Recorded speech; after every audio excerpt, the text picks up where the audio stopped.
नमस्कार दर्शक मित्रों, मैं आचार्य दुर्गा प्रसाद शास्त्री आप सभी का स्वागत करता हूं। आज महाशिवरात्रि के पर्व पर किस राशि वाले जातक किस प्रकार से भगवान शिव का पूजन करेंगे यह हम बताने जा रहे हैं। सबसे पहले हम जानेंगे मेष राशि वाले जातकों के लिए। मेष राशि वाले जातकों को गुड़ के पानी से भगवान शिव का अभिषेक करना चाहिए। ऐसा करने से आपकी हर मनोकामना पूर्ण होगी। वृषभ राशि वाले जातकों को शक्कर से घुले पानी और दूध में मिला हुआ शक्कर से अभिषेक करने से भगवान शिव आपको शक्ति और विद्या जरूर देंगे।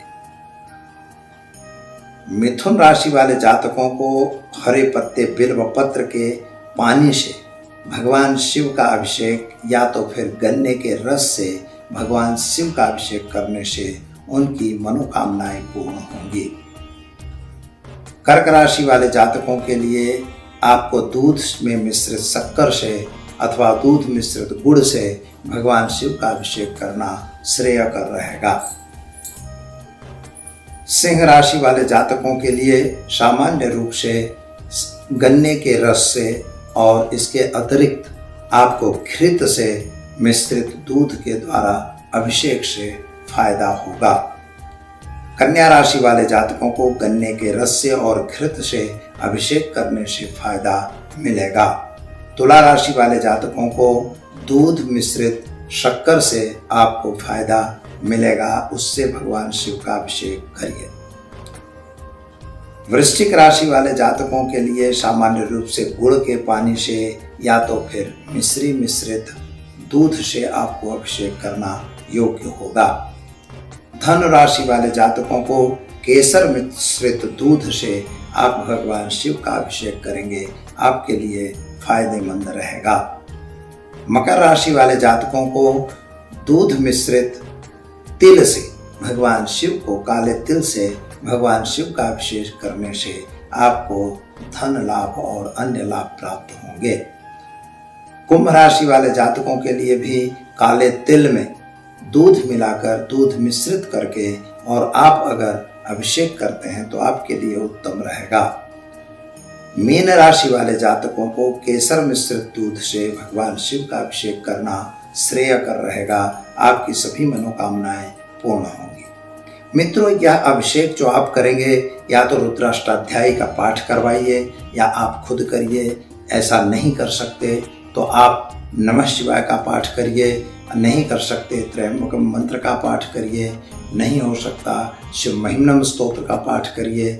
चाहे जैसे करिए, आप निश्चित कर सकते हैं। दूसरी बात है, चाहे चांदी का हो, सोने का हो, तांबे का हो, लोहे का हो, किसी भी धातु का शिवलिंग पूजनीय होता है। पारे का शिवलिंग बहुत उत्तम कहा जाता है। साथ में आपको स्फटिक का शिवलिंग भी उत्तम कहा जाता है। पत्थर का शिवलिंग, नर्मदेश्वर शिवलिंग या तो फिर खड़े हुए शिवलिंग, मिट्टी के शिवलिंग को भी उत्तम गिना गया है। आप किसी भी शिवलिंग पर अभिषेक कर सकते हैं। मिट्टी के शिवलिंग को पार्थेश्वर महादेव कहा जाता है। पार्थिव शिव की पूजा करने का विधान सर्वश्रेष्ठ है। तो दर्शक मित्रों, वीडियो कैसा लगा दीजिए इजाजत। नमस्कार। हो देख ले है।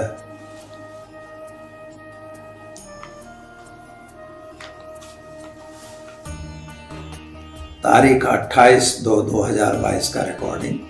नमस्कार। राशिफल।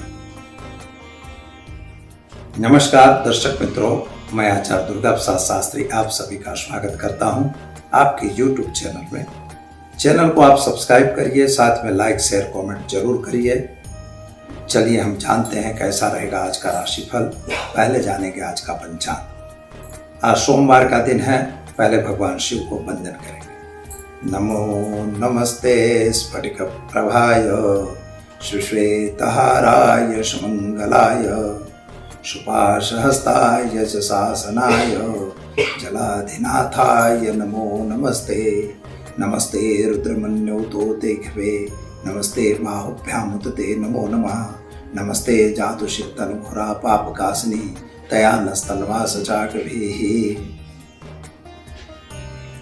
आज विक्रम संवत 2078 शक संवत 1943 और वीर संवत 2548। माघ की आज फाल्गुन त्रयोदशी तिथि है, यानी फागुन पक्ष की आज त्रयोदशी तिथि है।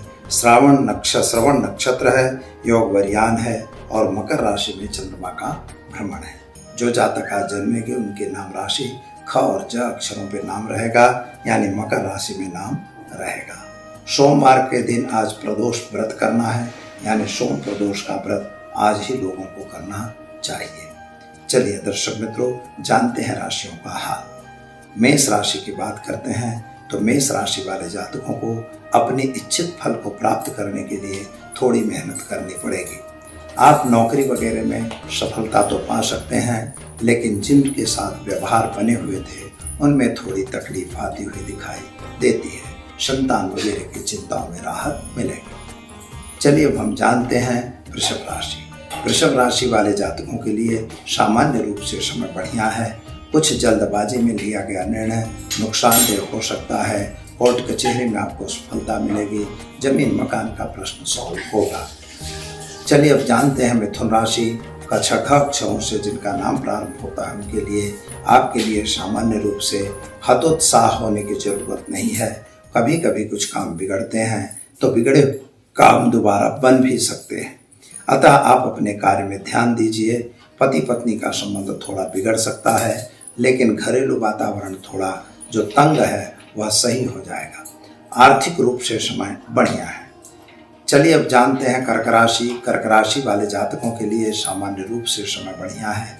यात्रा प्रवास का योग बन रहा है। संतान को लेकर जो चिंता थी उसमें राहत बन रही है। नए लोगों की मुलाकात भी हो रही है। यात्रा प्रवास का योग भी आपका बन रहा है। चलिए अब जानते हैं सिंह राशि। सिंह राशि वाले जातकों के लिए सामान्य रूप से नए योजनाएं और नई मुलाकातें आपको फायदा दे रही हैं।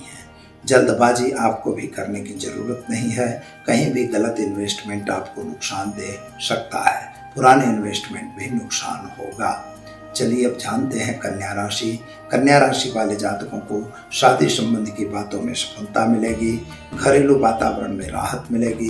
कोर्ट कचहरी में भी सफलता मिलेगी। संतान प्राप्ति वगैरह में राहत मिल सकती है।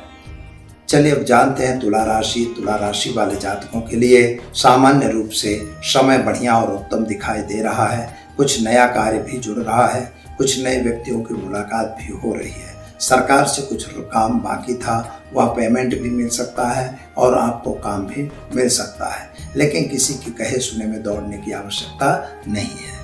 चलिए अब जानते हैं वृश्चिक राशि। आपके लिए समय थोड़ा कठिन दिखाई देता है। विरोधी पक्ष आप पर हावी होते हुए नजर आ रहे हैं। जल्दबाजी का निर्णय आपके लिए नुकसानदेह हो सकता है। कुछ भी करिए सोच समझ के करिए। दो आदमियों की सलाह लेके काम करेंगे तो आपको सफलता अच्छी मिलेगी। पति पत्नी का संबंध अच्छा दिखाई देता है। साथ ही में संतान संबंधी चिंताओं में आपको राहत मिलेगी।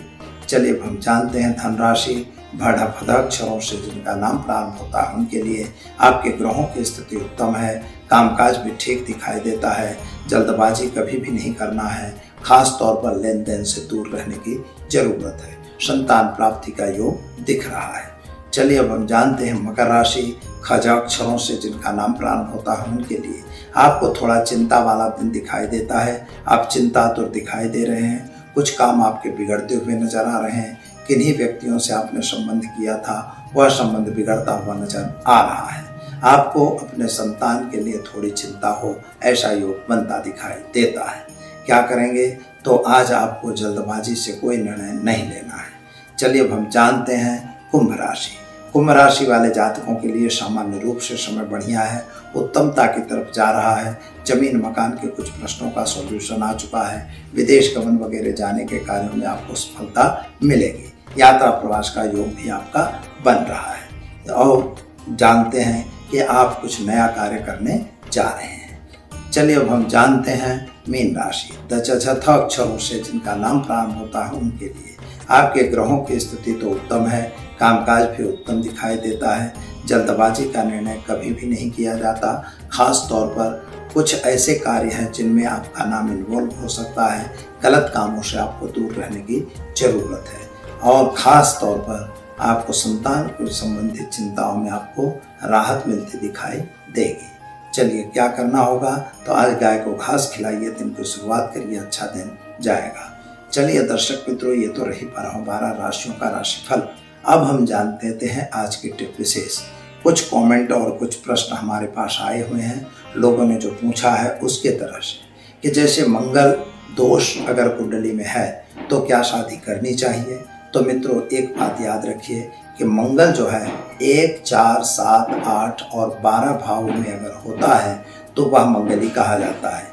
लेकिन मंगल अगर 8 नंबर, 1 नंबर, 10 नंबर का है तो वह मंगल दोष निम्न हो जाता है। लग्न यानी पहले भाव में और 7वें भाव में रहा हुआ मंगल थोड़ा कठिन कहा जाता है। अगर सामने की कुंडली में कहीं शनि और राहु ऐसे योग बने हुए हैं तो आपको वह मंगल दोष तकलीफ नहीं देता है और उससे आपकी शादी आप अवश्य कर सकते हैं। मंगल कोई ऐसा नहीं है कि एक ही मंगल, एक में मंगल है अगर प्रथम भाव में और सप्तम भाव में, और सामने वाले में अगर नहीं है कोई भी ग्रह, मतलब शनि होना जरूरी है। अगर शनि है तब भी शादी हो सकती है, पर अगर नहीं है तो आपको शादी तो रोकना चाहिए, या तो मंगल का प्रॉपर सिस्टम से विधान करके और फिर आप शादी जरूर कर सकते हैं। शादी के लिए लड़कों के लिए क्लीम पत्नीम मनोरमाम देह मनोक्ता साणिम ताणिम तो संसार सागर से प्रोत्पाम मंत्र है। लड़कियों के लिए क्लीम कात्यायनी महामाई महायुगंधेश्वरी नंद गोप सुतम देवम पत्नी कृते नमः क्लीम ओम। यह मंत्र जो है बच्चियों के लिए है। आप अपनी शादी के लिए इस मंत्र का प्रयोग अवश्य कर सकते हैं। तो दीजिए आचार्य दुर्गा